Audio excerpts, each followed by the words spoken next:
Good evening and welcome to RFL. I'm Andrew Whitman in for Richard French once again tonight. As we broadcast, we are now just 2 days left in 2020 and just 22 days left in Donald Trump's presidency. The president, he continues his trip to Mar-a-Lago, where he's spending a lot of time golfing and tweeting. What Trump hasn't been doing is leading. Doing nothing but complaining and insulting people through videos and through tweets. He's said nothing about the ongoing spike in COVID cases or even the domestic terrorism in Nashville on Christmas. Instead, he's letting Senate Republicans do all his heavy lifting while Trump continues to snipe at them from the sidelines. That brings us to the events in the Senate today. Democrats tried to force a vote on $2,000 COVID relief checks President Trump supports. But Mitch McConnell doesn't want them to pass, so he did some maneuvering in the Senate. He said on the Senate floor that those checks, a vote on them, would be linked to a review of social media liability laws and to what McConnell called, quote, exploring ways to further protect the sanctity of America's ballots. But he didn't specify further. McConnell hoping those other issues might force Democrats to abandon their push for larger checks.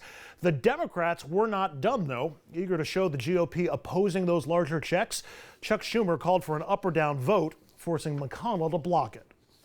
Will Senate Republicans fight for a vote on the House-passed Cash Act, or will they look some other way?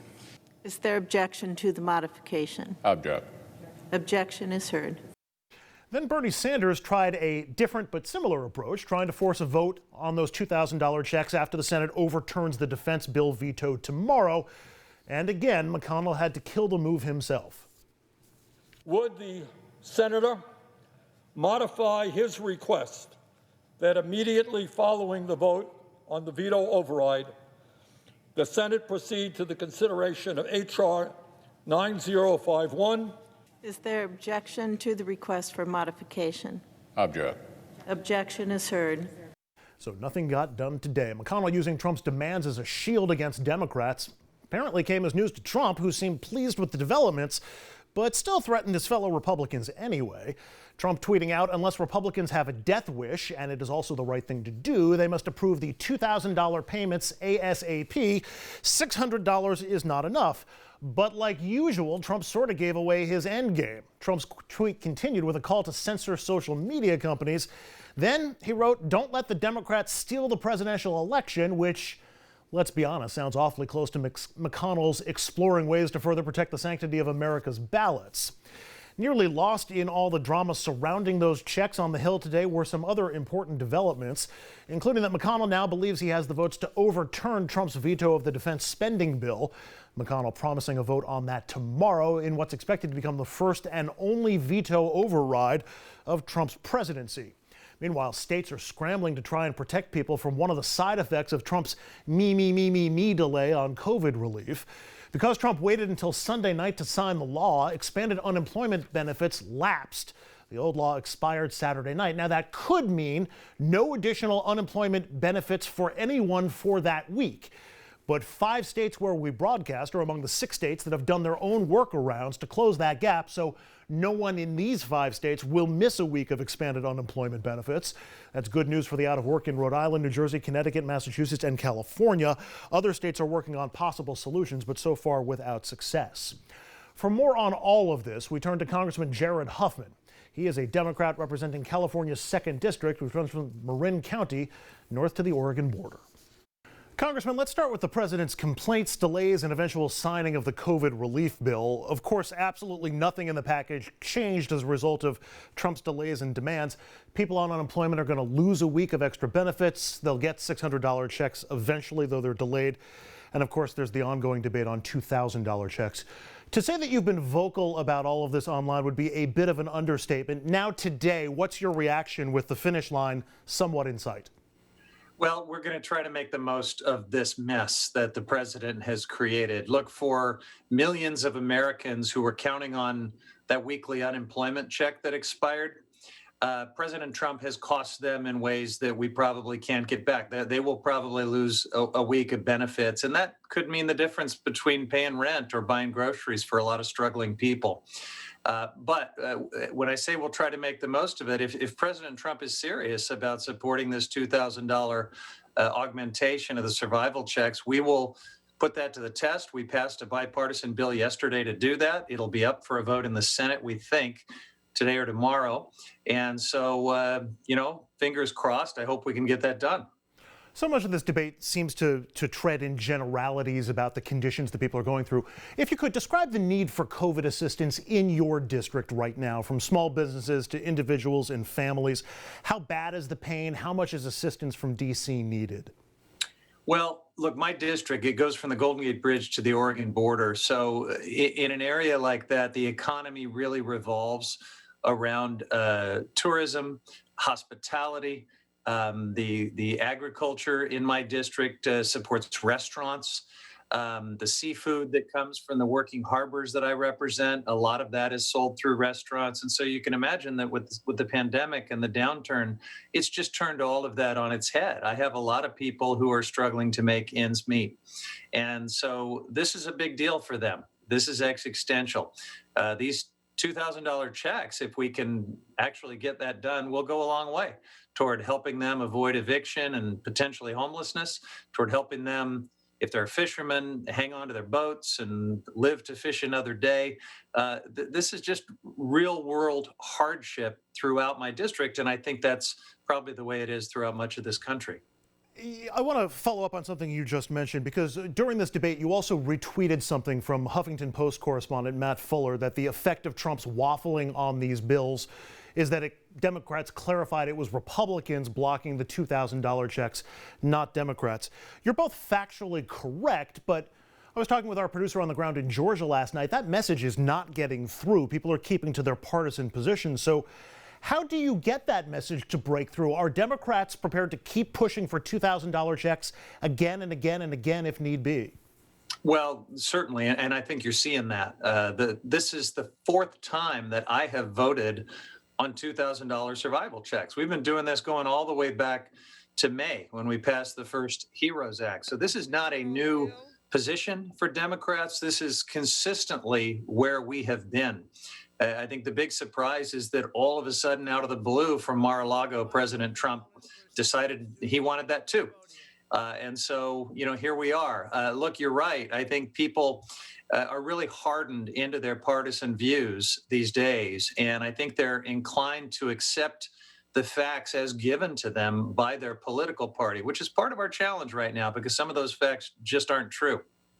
The two biggest objections I've heard from Republicans about $2,000 checks are most people don't need the money, so it's wasteful spending, and it'll cost too much, as they're now finding religion again on debts and deficits.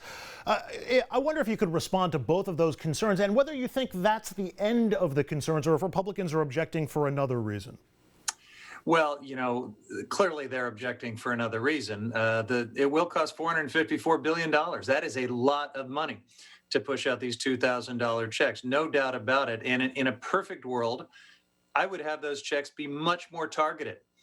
Some of that money is going to go to households earning up to $198,000. Now, it begins to phase out at a household with $150,000. But I think it should be more targeted. I think there are a lot of folks who haven't been pushed out of work, who haven't seen economic hardship, that are going to get these checks.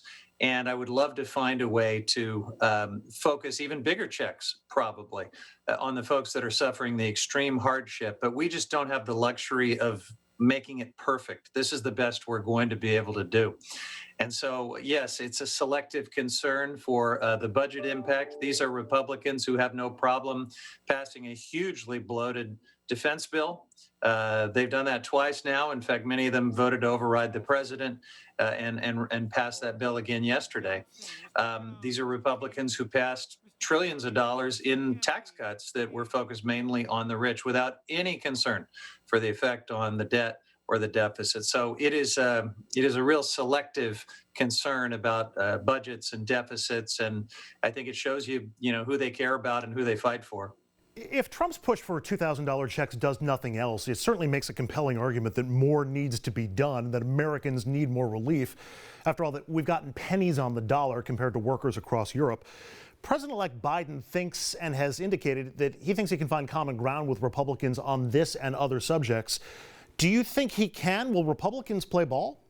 Well, President-elect Biden has some relationships that, I just have to defer to him, that he knows some of these folks better than me. I can think of a few Republicans in the Senate, for example, who would work with us. Josh Hawley, which is really an unusual bedfellow on these issues.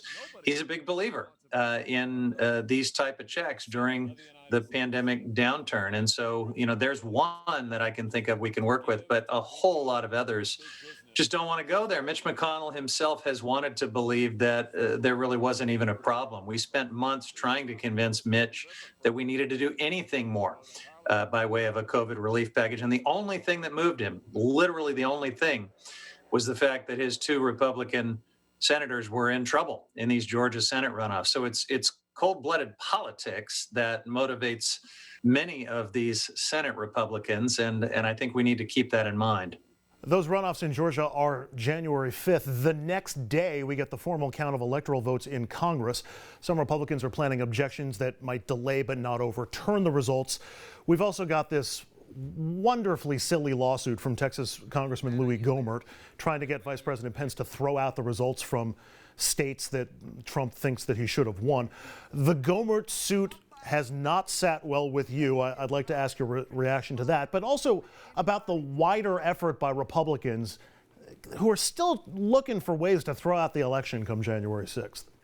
It is a real head scratcher, to tell you the truth. I mean, I think we all always used to assume that, both parties were at their core committed to this country, to a republic, to a democratic republic as the form of government. To party as a secondary concern, country first. All of this makes you wonder just what kind of cult experience many of these Republicans are going through, because you mentioned the Louis Gohmert lawsuit. The Constitution is quite specific about the vice president's role on January 6th. It says the votes shall be counted. Shall be counted. Congressman Gohmert and now a bunch of Republican pundits and other officials are saying that Vice President Pence should just refuse to count the votes from Georgia and Pennsylvania and Wisconsin and Michigan in order to somehow flip the election back to the House of Representatives and give the presidency to Trump. That is contravening the plain language of the Constitution. These are folks who claim to be originalists when it comes to how judges should interpret the law, but they're just going to dramatically reinterpret the Constitution because they can't stand to lose. And that's a sad state of affairs. The lawsuit's frivolous. It'll be thrown out. I'm absolutely certain of that. But what this says about the moral and intellectual and political rot of the Republican Party is deeply disturbing. No need to add anything to that. Congressman Jared Huffman is a Democrat representing California's 2nd District. Congressman, really appreciate the time. Happy New Year, and thanks very much. You too. Thanks for having me.